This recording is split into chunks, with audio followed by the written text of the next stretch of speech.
የለፋበት እንደዚህ ሆኖ ስታይ በጣም ደስ ይላል። ያጠና የነበረው ያው ከፍሬሽ ጀምሮ ደከመኝ ሰለቸኝ ሳል ሌሎች ነገሮችን ሳላስቀድም ያጠናሁኝ ፈተናዎችንም ሁሉንም ነገሮችን በትኩረት ሰጥቼ የሆነ ሌላ ነገር ላይ ሳላስብ ነው የሰራሁት። ከዛ ውጪ ይሄ ሴት ልጆች ናቸው ኢንጂነሪንግ ላይ ነው የሚባለውን ነገር እንደ ቁም ነገር ሳልቆጥር ሁላችንም ብንሆን ሴትም ሆነ ወንድ እስካጠናን እስከሰራን ድረስ ያው እንደሚታየው አሪፍ ውጤት ማምጣት እንችላለን። ያው ለሴቶችም እኔ ምሳሌ ነኝ ብዬ አስባለሁ። 13 ያለኝ 47 ፕላስ አለኝ። እኔ የአዳማ ልጅ ነኝ፣ የዚህ ሀገር ልጅ ነኝ። ከትንሽነቴ ጀምሮ ሴንት ጆን የተማርኩት ቅዱስ ዮሴፍ ትምህርት ቤት ማለት ነው። ከዛም ጀምሮ እኔ ደረጃ ላይ የሚወጡ ተማሪዎች ነበርኩኝ። ከዛም ጀምሮ እያጠናው እየሰራው ስለመጣው በዚህ አቅሜን እያሳደኩኝ ከድሮም ጀምሮ እየጨመርኩ ነው የመጣሁት። ከኬጂ ጀምሮ ነው አንደኛ እየወጣች እዚህ የደረሰችው ማለት ነውና ሁሉ ጊዜ በአመት 3 ጊዜ ተሸለም ነበረ።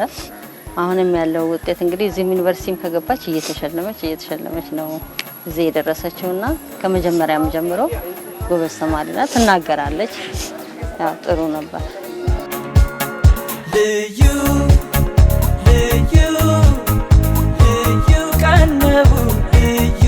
ቤተሰቦቼ በትምህርት ላይ ባለኝ ነገር ሁሌም ከጎኔ የሚቆሙና የሚደግፉኝ ናቸው።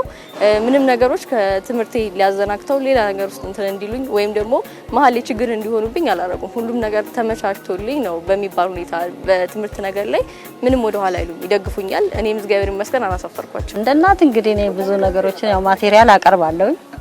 ከአባቷ ጋራ ደግሞ ያው ብዙም ግንኙነት አላቸው፣ ቅርበት አላቸው። ያው ከጀርባው እሷ አለ ብዙ ድጋፍ የሚያደርገው አማካሪዋም አስጠናዋም እዚህ እስከምትደርስ ድረስ እሱ ነበረ። እኔ ግን ያው ማቴሪያሎችን ማቅረብ ነው፣ በሄድኩበት ያለ ነገሮችን አቀርባለሁ ማለት ነው።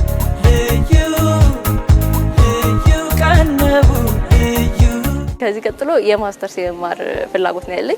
በዚሁ ቀጥዬ የማስተርስ ፕሮግራም ደግሞ የተሻለ ውጤት አምጥቼ የተሻለ እውቀት ለመጨመር ነው ሀሳቤ። ለሀገሬ በተማርኩበት ዘርፍ ባለኝ ሙያና ባለኝ አቅም በምችለው ሁሉ ላረግ ደስተኛ ነኝ። ቢሳካልኝና ባረግ ደስተኛ ነኝ። ተምሮ እውቀትን ከማወቅ ያለፈ በተግባር ሰርቶ ደግሞ የሆነ የሚታይ ምርታ ነገር ማሳለፍ ደግሞ ለሀገርም ለቤተሰብ ለሁሉም ያኮራል። ሩት እንግዲህ ለራሷም ለቤተሰቧም ብቻ ሳይሆን ለሀገርም ትልቅ ጥቅም የምታደርስ ልጅ ነችና ሀገሯን የምትጠቅም ጥሩ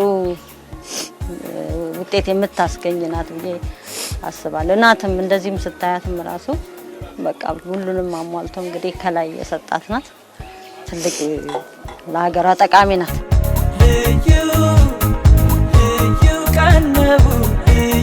እግዚአብሔር ለዚች ቀን ላበቃን ፈጣሪ አምላክ ምስጋና ይገባዋል። በሱ ኃይል ነው።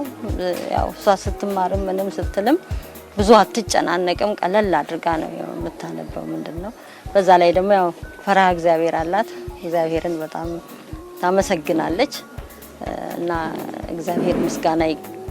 ለእግዚአብሔር ምስጋና ይናቀርባል። መጀመሪያ ፈጣሪ የተመሰገነ ይሁን።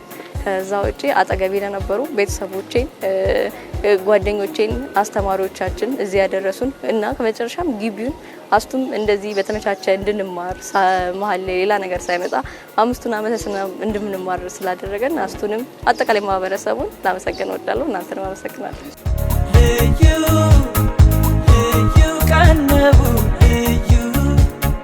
ልዩ